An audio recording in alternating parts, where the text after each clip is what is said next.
இப்ப மலையாள சினிமால நிறைய நியூ வேவ்னு சொல்லி நிறைய படங்கள் வருது, நல்ல டிஃப்ரெண்டானும் வருது.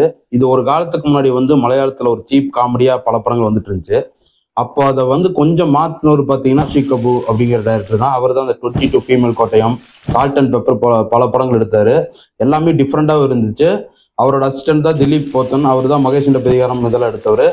அந்த ஆஷிக் கபூ வந்து லாஸ்டா அவரோட நல்ல படம் வந்து பாத்தீங்கன்னா மாயநதி, அதுக்கப்புறம் வைரஸ்னு ஒரு படம் எடுத்து அது கிரிட்டிக்கல் அக்ளைம் தான்.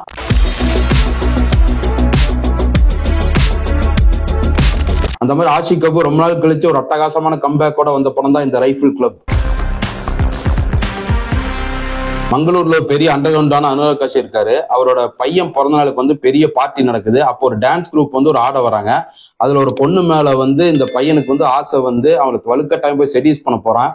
அப்போ அந்த டான்ஸ் குரூப்ல இருக்கிற அவளோட ஆளு வந்து கடுப்பாய அவனை வந்து அடிச்சு மேல இருந்து தள்ளி விட்டுறான், ஜன்னல இருந்து கீழே வந்து அவன் செத்துறான். பேரல இன்னொரு கதையில ஒரு ஆக்டர் சாக்லேட் பாய் டவுன்ஃபால் இருக்காரு, லவ் ஸ்டோரி மட்டுமே நடிச்சு.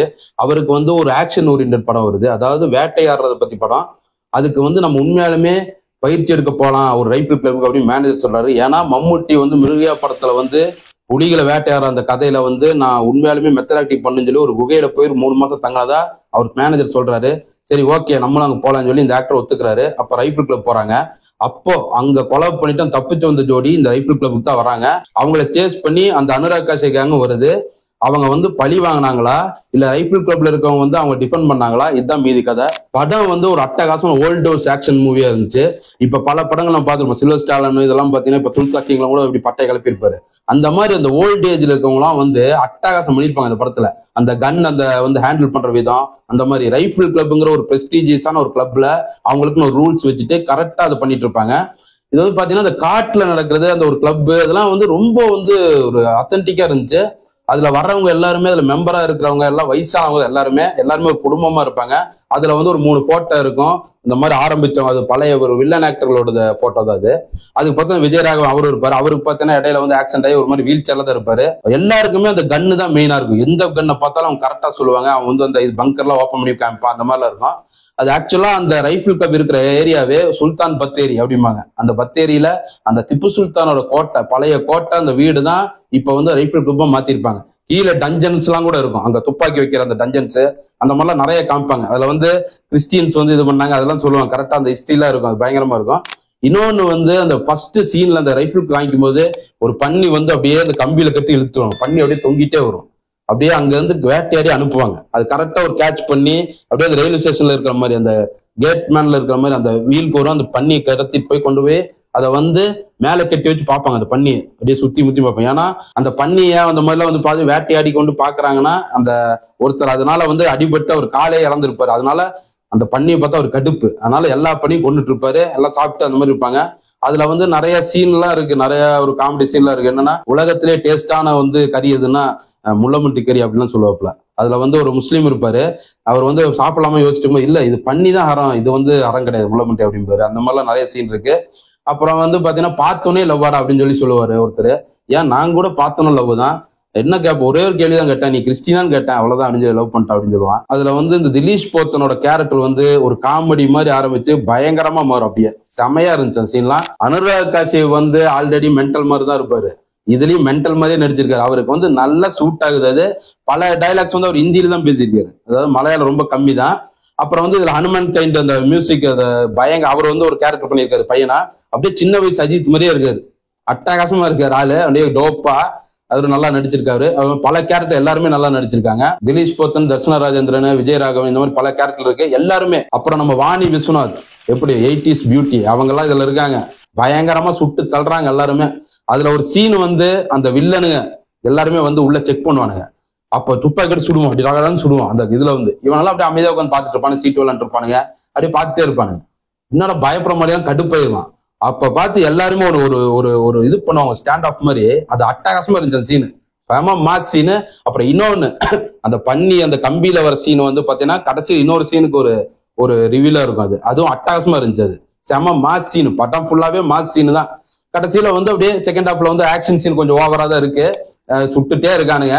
ஆனாலும் வந்து அது ஒரு நல்லா இருந்துச்சு. அனுராக் காஷி ஒரு டைலாக் சொல்லுவாரு, என்ன வைல்டு வெஸ்ட் வரையா அப்படின்னு கேட்பாரு. டேய் இது வைல்டு வெஸ்டடா, வெஸ்டர்ன் காட்ஸ்டா அப்படிமா.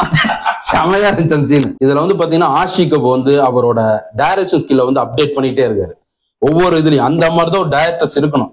ஏன்னா அவர் வந்து இனிமேல் வந்து ஒர்க் அவுட் ஆக மாட்டாருன்னு தான் நான் நினைச்சேன்.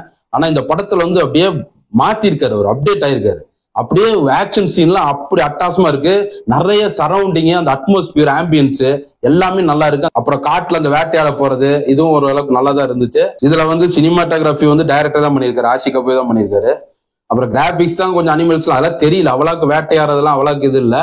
ஆனா அதுல ஒரு கான்செப்ட் தான் வந்து இதுல மெயின். ஏன்னா ஒரு வித்தியாசமான ஒரு லொகேஷன்ல வந்து ரைபிள் கிளப்ங்கிற ஒரு மெயின் பிரமிஸ்ல தான் எல்லாமே நடக்குது. எல்லாருமே அங்கதான் வந்து சேர்றாங்க. அங்க சேர்ந்துதான் எல்லாருமே வந்து ஒண்ணுக்கு ஒருத்தர் சந்திக்கிறாங்க. இந்த மாதிரிதான் அது போகுது.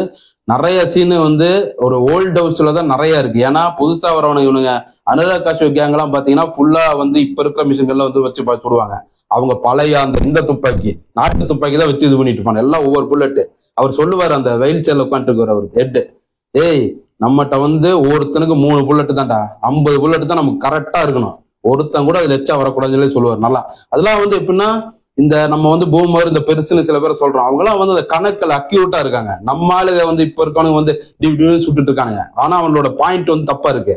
இவங்க வந்து வச்ச குறி வந்து கரெக்டா இருக்கு. அப்படியே வந்து கரெக்டா டார்கெட் பண்றானுங்க, அதே மாதிரி அடிக்கிறானுங்க, கரெக்டா அடிக்கிறானுங்க. அதுதான் அந்த பெருசுகளோட கணக்கு. அது வந்து இதுல வந்து நல்லாவே தெரியுது. பெருசுக நம்ம சொல்லக்கூடாது இல்ல, அதுதான் மெயின். டைரக்டர் வந்து பாத்தீங்கன்னா இப்ப வந்து ஜென் ஜெட் ஜென் பேட்டா வரைக்கும் வந்துருச்சு. ஆனா ஓல்ட் இஸ் கோல்டுன்னு சொல்றது வந்து அது சும்மா கிடையாது, அது உண்மைதான். இந்த வைல்டு பஞ்ச், மெக்னிஃபிகன்ட் 7 இதெல்லாம் பாத்தீங்கன்னா தெரியும். அதுல எல்லாருமே ஒரு மாதிரி ஏஜ் டால் தான் இருப்பாங்க. ஆனா இப்ப அடிச்சு தள்ளுவான எல்லாத்தையும். அந்த படங்கள் வந்து உங்களுக்கு தெரியும், ஹாலிவுட்ல வந்தது. அதே மாதிரி ஒரு படம் தான் மலையாளத்துல இருந்து வந்திருக்கு.